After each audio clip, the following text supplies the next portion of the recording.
Hi, my friends. Today I want to present you a new story. Enjoy watching it. I never thought betrayal could feel this sharp, like a cold blade pressed against my spine. 3 years ago, my world collapsed, and I'm still piecing it back together. It began on a Tuesday, a day ordinary enough to fool me into thinking life was steady. I had just returned from a grueling double shift at the hospital, my scrubs wrinkled and my feet aching. Mom's medication was running low, so I stopped by her room to check on her. She lay in bed, her frail frame sinking into the mattress. "How was your day, Mom?" I asked, forcing a smile. Her tired eyes met mine. "You worked too hard, Cindy. You need rest." "I'll rest when you're better," I replied, brushing a stray gray hair from her forehead. Mom had rheumatoid arthritis, and caring for her alone was a full-time job on top of my nursing shifts. Wanda, my sister, was nowhere to be found. She always had an excuse. "I'm swamped with work." Those words stung because, while I was drowning in responsibility, Wanda was out living the life of a socialite. That evening, while sorting through the stack of unopened bills on the kitchen counter, my phone buzzed. A notification from social media. Against my better judgment, I opened it. There they were, Wanda and Justin, my husband of 8 years, laughing at an exclusive restaurant. The caption read, "Celebrating life's blessings." My hands trembled as I stared at the photo. Wanda's hand rested possessively on Justin's arm, her diamond bracelet catching the candlelight. The front door creaked open. I looked up to see Justin, his tie loosened, stepping inside with the smug air of someone who had no idea he was caught. "Late night at the hospital?" he asked casually, setting his briefcase down. I stood frozen, the phone still in my hand. "Do you have anything to tell me?" My voice was sharp, cutting through the room like a scalpel. He hesitated, his eyes darting to my phone. "Cindy, don't make this into something it's not." "Don't you dare," I snapped, my voice rising. "How long, Justin? How long have you been sneaking around with her?" His silence was answer enough. "She's my sister," I whispered, the betrayal seeping into my bones. "How could you?" Justin sighed, his tone devoid of remorse. "You've been so focused on your mom and your job that you forgot about us. Wanda, she understands me." That night, he packed a bag and left, slamming the door behind him. The sound echoed in the house, hollow and final. In the weeks that followed, Wanda and Justin didn't even try to hide their affair. Their photos flooded social media, lavish vacations, parties, expensive gifts. Meanwhile, I was left to shoulder the weight of Mom's care alone. "You're stronger than this," Mom whispered one night as I helped her sit up in bed. I wanted to believe her, but the truth was I felt like I was shattering into pieces. And yet something deep within me refused to give in. I didn't know it then, but this betrayal was the spark that would ignite a fire I never knew I had. The invitation came in the form of a terse phone call from my father, Austin. His voice, always firm and measured, held an edge that made my stomach tighten. "I need everyone at the house this Sunday. No excuses," he said before hanging up. Sunday came quickly.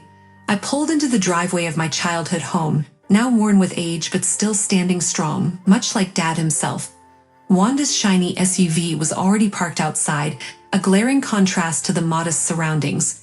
I clenched the steering wheel, steeling myself for what was sure to be an uncomfortable afternoon. Inside, Dad sat at the head of the dining table, his posture rigid.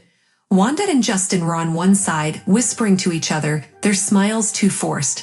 I took a seat across from them, my unease growing. Dad wasted no time. "I called you here because I have something important to say." His tone silenced the room.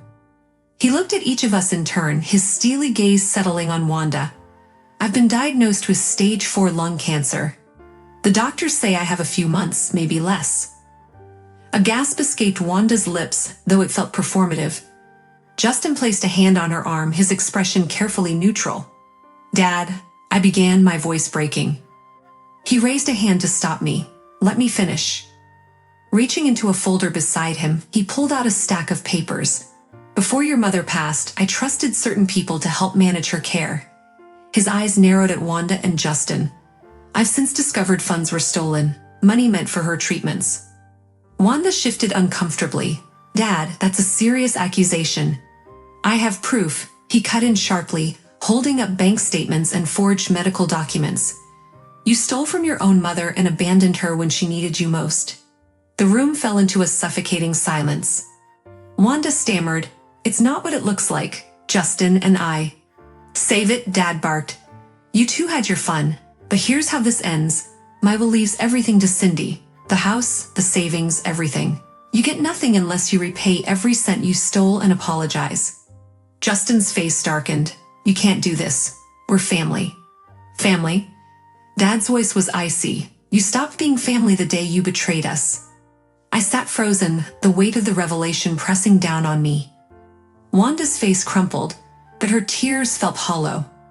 For the first time, I saw her and Justin for what they truly were: selfish, manipulative, and unrepentant. Dad leaned back, his expression weary but resolute. "That's all I have to say. You can go now."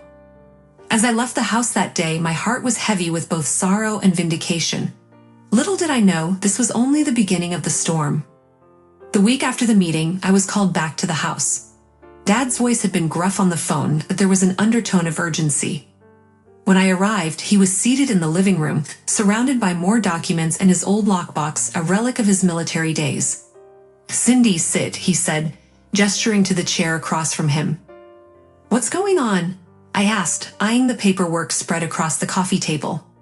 He tapped the top of the box. "I've been digging deeper. What I found confirms everything." Opening the box, he handed me a file filled with receipts, withdrawal slips, and emails. As I flipped through, the reality of their actions hit me in waves. Wanda and Justin hadn't just taken money, they'd drained accounts, claimed fake medical expenses, and even sold a piece of land Dad had set aside for emergencies. My voice trembled with anger. How could they do this? To Mom? To you? Dad's jaw tightened. They thought they'd get away with it. But they underestimated me. Later that week, he called Wanda and Justin back to the house under the guise of a follow-up discussion. They arrived looking nervous but still putting on their usual airs of entitlement. "Dad wasted no time. I've invited you here to give you a chance to explain yourselves," he said, his voice cutting through the tense silence.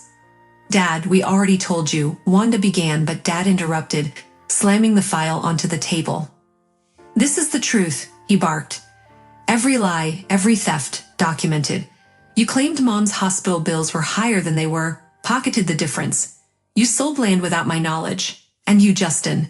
He pointed a finger at him. "You falsified legal documents. I have the proof." Justin's face paled, his mask of arrogance slipping. "This is ridiculous." "Ridiculous." Dad's voice rose. "Shall I take it to the authorities? Or would you rather we settle this privately?" Wanda's hands shook as she reached for the file, skimming through its damning contents. Tears welled in her eyes. "Dad, don't," he said sharply. "Save your excuses. You've betrayed this family enough." The room was suffocatingly silent as the weight of their deceit bore down on them. For once, Wanda and Justin had no clever words to shield them. As I watched them squirm, a cold sense of satisfaction settled over me. Justice, it seemed, was finally catching up with them. And yet, I couldn't shake the feeling that this confrontation was far from the end of their reckoning. The fallout came faster than any of us expected. The confrontation had stripped Wanda and Justin of their bravado, and their lives began unraveling at an alarming speed. Within weeks, word of their misdeeds spread beyond the family. Wanda's real estate firm, once the cornerstone of her image, dropped her without hesitation after clients withdrew their business. Her carefully curated social media presence turned into a battlefield of accusations, with former colleagues calling her out for unethical practices. "It's not fair," Wanda spat one evening as she cornered me outside the hospital. "You had to tell people, didn't you?" I stood my ground, my keys clenched tightly in my hand. "I didn't have to tell anyone, Wanda. People see through lies eventually." She scoffed, her eyes wild with desperation. "You've always hated me. You're loving this, aren't you?" "Loving it?" I said, my voice calm but firm. "You stole from your own family. You lied about Mom's care. You did this to yourself." Meanwhile, Justin's life took its own nosedive. A routine audit at the clinic where he worked uncovered irregularities tied to his financial dealings. The once respected doctor was transferred to a remote clinic in a struggling rural town, a far cry from the affluent circles he once flaunted. One night, I overheard Dad on the phone with Justin. "You've got no one to blame but yourself," he said bluntly. You thought the world owed you, but now you're paying the price.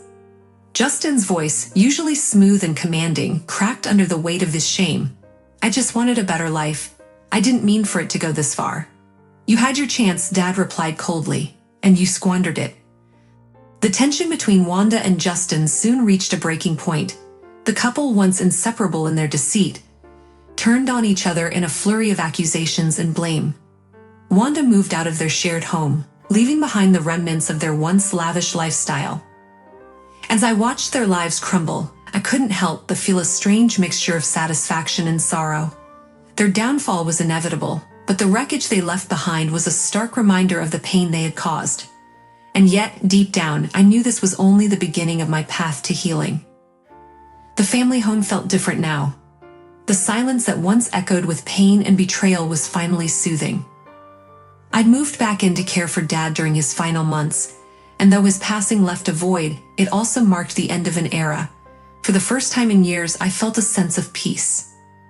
At work, life moved quickly. I had recently been promoted to head nurse, a role that brought new challenges but also a renewed sense of purpose. It was during one hectic shift that I met Dr. Nathan Reed, a new surgeon who had transferred to our hospital. "Cindy, right?"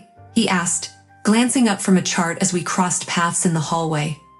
"That's me," I replied, balancing a tray of supplies. "I hear you're the glue that keeps this place running," he said with a warm smile. I laughed. "More like duct tape, but I'll take it." Over the next few weeks, Nathan became a constant presence, a steady force in the chaos of hospital life. We bonded over long shifts and late-night coffee runs, his humor and kindness chipping away at the walls I had carefully built around myself.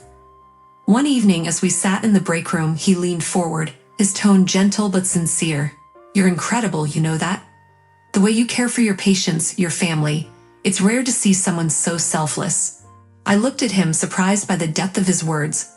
"I've had my share of mistakes, Nathan. I'm just trying to move forward." "And you are," he said firmly. "One step at a time." A year later, we stood together in the backyard of the family home, the garden blooming with life. The house, once a symbol of heartbreak, now felt like a sanctuary, a place where new memories could be made. As Nathan slipped a ring onto my finger, I glanced at the sky, imagining my parents watching over me. I had survived betrayal, loss, and heartbreak, and yet here I was, surrounded by hope. For the first time in a long time, I felt whole. My past no longer defined me. It had shaped me into someone stronger, someone ready to embrace the life ahead. Friends, what do you think of this story? Write your opinion in the comments. Would you like more stories? Don't forget to subscribe and hit the bell button so you don't miss any videos. See you tomorrow.